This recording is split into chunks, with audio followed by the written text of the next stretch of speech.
What an honour this is, eh? Hello. Sam Bailey. Oh, it's been Shush. She was actually just before you came on. Sam was saying, "Oh, I live my life watching Jeremy Kyle." I can't go out until you know who's the father. Kills me. You just had a new baby, didn't you? I have, yeah. And we'll talk about that after. Yeah. So let me... Having seen that clip, Ask me, mate. We are reeling got from that to clip. Ask you this question. So, the people that come on that show or are featured on that show have been too embarrassed to go to the doctor or hospital, but they're embarrassed? But they're not too embarrassed to go on national television. Good question. It is a very good question, Jane Moore, columnist and legend. Give her a round of applause. John's really interesting. No, I'll tell you what's absolutely fascinating, and when we started this, I mean, the response was amazing. A lot of people say we got better, not treatment, but time, and we were doing, I mean, it's extraordinary, MRI tests, blood tests, ultrasounds. Lots of people said to us afterwards, and they did apply in their thousands, that actually they got to see somebody and they got answers so much quicker. One of the doctors, not sure, I think he's on today, Ian Campbell, said to me afterwards, and this isn't criticising anybody, he said, we actually, as doctors, felt that we could give more time and more quality of service than perhaps we can in a different situation. So for a lot of people... You're saying Jeremy Kyle should be prescribed on the NHS? If I was, would you come and see me? No.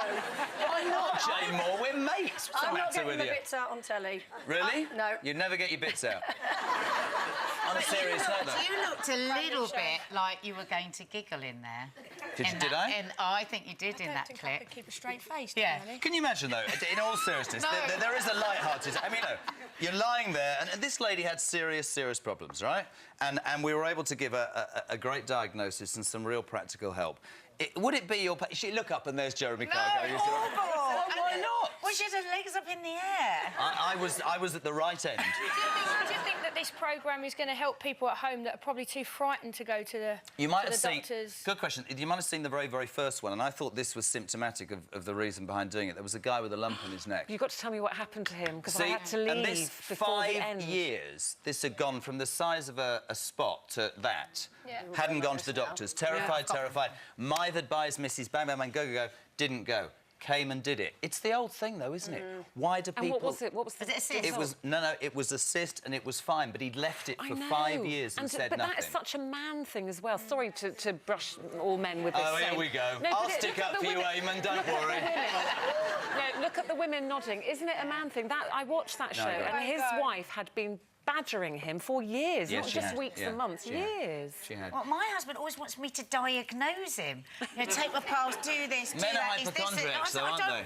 Men are hypochondriacs, aren't they? They are. But I have to say, the great thing about the show was so many people wanted to be on, so many people got those diagnoses, so many people got stuff that they hadn't had and perhaps couldn't get as quickly as they could. And it was really enlightening. I mean, there was a guy that had sexually transmitted tests for diseases. He had an HIV test. We had cancer tests. I mean, it was absolutely extraordinary to do. You must have been very nervous for people. I mean, knowing... I mean, that guy with the lump in his neck, that could have been a really see the girl that was addicted diagnosis. to sunbeds? Have you seen that one? And literally said to her, what are you going to do today if you discover that a part, you know, skin cancer? Well, I'll just cover that up and go straight back under a sunbed.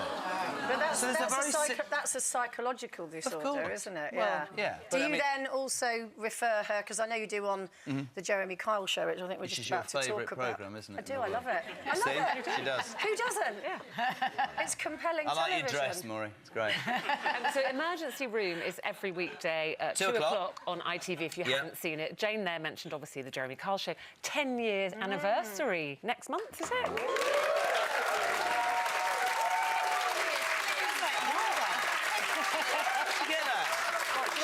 She just waited 10 more years. Could you do 10 more years? Yeah, I want you to. I do what Eamon Holmes tells me. Eamon Holmes always... he's my guru. He tells me what I should do and what I should say. Of course you know that. I listen to him all the time. I listen to him all the time. Listen, it's been an amazing 10 years, and if you told us perhaps 10 years ago that it would still be going as strong as it is, I don't know what anybody would have thought. There's 100 people in Manchester, I say this every single time I do one of these. It isn't about me. There's 100 people in Manchester who work round the clock. They are extraordinary, extraordinary people, and they deserve so much credit for a show that 10 years is still going as strong as it was. And I know you feel very strongly about that the people do get help, they're referred, counselling, you send them to rehab. Somebody laughing? Well, this morning, I was walking past this morning, there's a fight breaking out. Never do that. Have you ever been punched? Don't be ridiculous. How many times have we had this conversation? It's a controlled environment. I'm still hoping. There was a guy that was pretty close. I'm like, oh, Jez is going to knock him out in a minute. Oh. I get really It's a controlled environment. It's a journey. It's conflict resolution, Sam. You know the story. It's like X Factor with different people. So there are two big things, because it's 10-year anniversary and you're turning the big 5-0. I can't believe that anybody's bringing this up. 50 in a minute! Great being 50. I'm not 50, are you? I'm just 50, it's great. She cooked a meal for me once, couscous. Awful. You're not 50, surely. I am. You're such a How old are you? He smells really good. You wouldn't expect him to smell as good as he does. What does that mean? I don't know. What do you want me to do? Jane, do you want to... No.